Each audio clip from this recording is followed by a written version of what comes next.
Défaite de Manchester United, défaite du Bayern, défaite du Barça, défaite du PSG, sans oublier les matchs nuls d'Arsenal et du Real. Les amis, c'était quoi ce week-end, sérieux?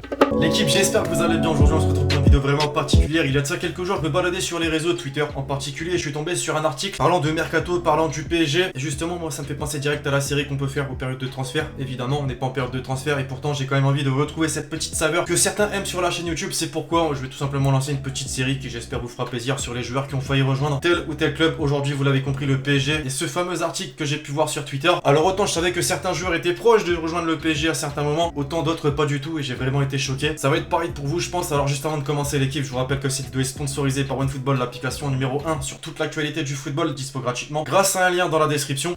On est parti l'équipe. S'il y a bien un mercato dont tout le monde se souviendra, en particulier les Parisiens, évidemment, c'est ce mercato estival 2019, marqué notamment par le retour de Leonardo. Ses choix forts ont changé pas mal de choses au sein même du club, ont également empêché l'arrivée de certains joueurs. On pense forcément à Mathis de Ligt. Après une saison exceptionnelle du côté de l'Ajax, on l'annonce avec insistance du côté du club de la capitale. La presse annonce qu'il souhaite absolument signer à Paris. Un transfert à hauteur de 75 millions d'euros, un contrat de 5 ans et un salaire annuel de 12 millions d'euros sont cités. Malheureusement, la clause libératoire réclamée par l'entourage du joueur à hauteur de 150 millions d'euros a vite refroidi les ardeurs. Leonardo a abandonné le dossier en voyant que le joueur pensait déjà à un éventuel départ avant même de signer à Paris. Et finalement, pour conclure, la suite on la connaît. Il dispute la finale de la Ligue des Nations contre le Portugal. À la fin du match, Cristiano Ronaldo lui lâche quelques petits mots. La Juventus, quelques jours plus tard, lui fait une offre alléchante et le tour est joué. Il est désormais bien connerie. Quelques mois plus tôt, c'est son ancien coéquipier en club, actuel en sélection, Frenkie de Jong, qui était tout proche de signer au PSG. En janvier dernier, le club de la capitale est toujours à la recherche de son milieu récupérateur. 21 ans, jeune et talentueux, la pépite de l'Ajax est directement en ligne de mire et c'est Antero Henrique, encore directeur sportif à ce moment-là, qui prend les devants en entamant les discussions avec son club. Le dossier semblait sur la bonne voie, le joueur très intéressé par le projet. Malheureusement, les bonnes relations et les transferts du passé que l'on ne présente plus entre le Barça et l'Ajax ont largement fait pencher la balance. Henrique s'est donc fait berner et d'après Radio Catalunya, c'est un coup de fil d'Eric Abidal à l'international néerlandais qui a finalement convaincu le joueur de signer au Barça. L'offre de 75 millions d'euros quant à elle a satisfait l'Ajax. Alors les Parisiens, petite question, sachant qu'Idrissa Gueye est finalement ce fameux milieu récupérateur qui a rejoint votre club il y a quelques mois désormais, regrettez-vous tout de même ce joueur qui s'est déjà imposé en plus on peut le dire du côté du Barça, bien que les deux noms cités précédemment sont les plus récents dans l'histoire des transferts manqués par le PSG, des noms bien plus grands ont de quoi vous faire regretter les Parisiens, à commencer par Cristiano Ronaldo. Mercato d'été 2004, Gabriel Heinze en partance du PSG étant pour parler avec Manchester United. Dans le même temps, l'actuel quintuple Ballon d'Or depuis tout juste un an, Red Devils peine à s'imposer en Première Ligue avec ses 4 buts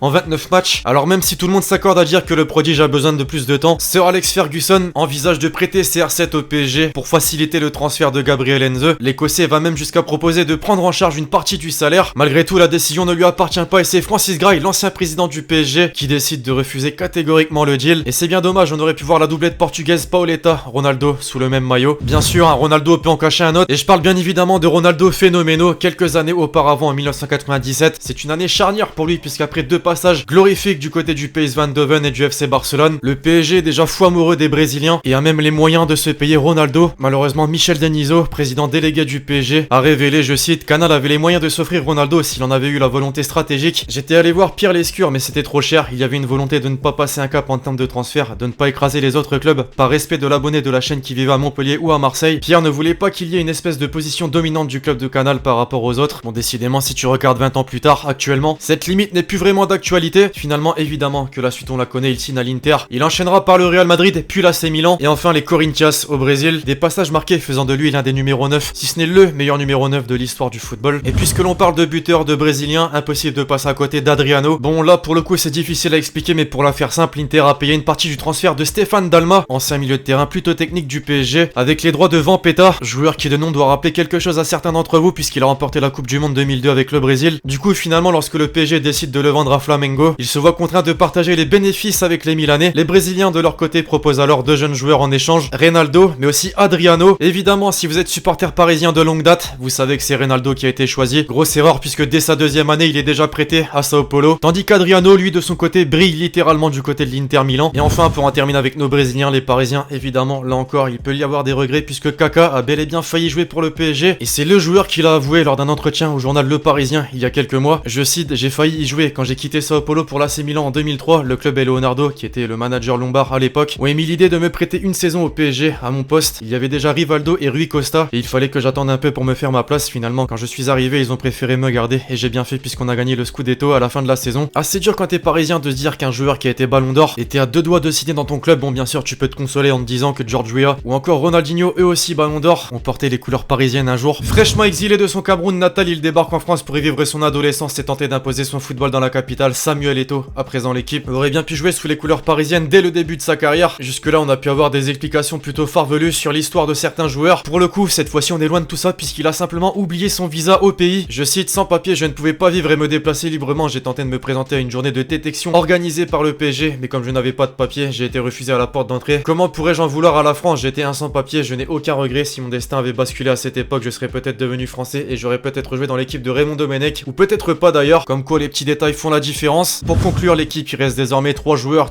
français, 3 joueurs qui ont un lien puisqu'ils ont tous les 3 remporté la Coupe du Monde 98. On commence tout d'abord avec Lilian Thuram, qui en 2008, après un passage de 2 ans du côté du FC Barcelone et un total de 58 matchs, a des envies d'ailleurs. Le PSG tente le coup et c'est validé. Oui, effectivement validé l'équipe. Alors pourquoi est-ce qu'il n'a pas porté les couleurs parisiennes? Eh bien tout simplement puisqu'il s'est vu diagnostiquer une malformation cardiaque par les médecins du club lors de sa visite médicale en 2008. Il a donc bien eu visite médicale. Au final, il met tout simplement un terme à sa carrière en 2008. Ensuite, on a David Trezeguet qui a carrément tout balancé dans la presse. Je souhaitais que le club mette à disposition un appartement pour ma famille et moi, mais Denisot et Moutier n'ont pas voulu. Fernandez par contre était chaud. Il m'avait dit qu'il voulait que je reste en me parlant en espagnol. C'est lui d'ailleurs qui a appelé Tigana pour lui conseiller de me prendre à Monaco. Ça a été réglé en 3 jours. Quelque part, tout ce que j'ai fait dans ma carrière, c'est un peu une petite revanche contre le PSG. Et enfin Zizou, effectivement, il a beau avoir l'accent du sud, avoir un penchant pour l'Olympique de Marseille, mais a bel et bien été proche de signer au PSG. En 96 plus particulièrement, Marc Roger, ancien agent de joueur et ami de Luis Fernandez, qui entraînait le PSG à l'époque, côtoyait en plus régulièrement Zidane et Dugarry, et d'après lui, ils avaient organisé un rendez-vous chez Luis début 96. Malheureusement, les relations entre Fernandez et Michel Denisot, le président du PSG, encore lui, n'étaient pas au beau fixe et la transaction ne s'est pas faite. À la place de Zizou, le club de la capitale a préféré renouveler le contrat de Rai. Maintenant, si on regarde l'année 96 pour Zizou, c'est une signature à la Juventus et une carrière par la suite hors norme. Bref, voilà l'équipe, c'est tout pour cette vidéo sur les joueurs qui ont failli rejoindre le PSG. J'espère vraiment qu'elle vous aura plu, je compte sur vous si c'est le cas pour lâcher le gros pouce bleu. Donnez-moi votre avis dans les commentaires, les Parisiens tiens en particulier. Quel joueur est-ce que vous regrettez le plus parmi tous ceux qu'on a pu citer dans cette vidéo? Puis d'ici là on se retrouve très vite sur la chaîne YouTube pour de nouvelles vidéos. C'était Alexis. Ciao.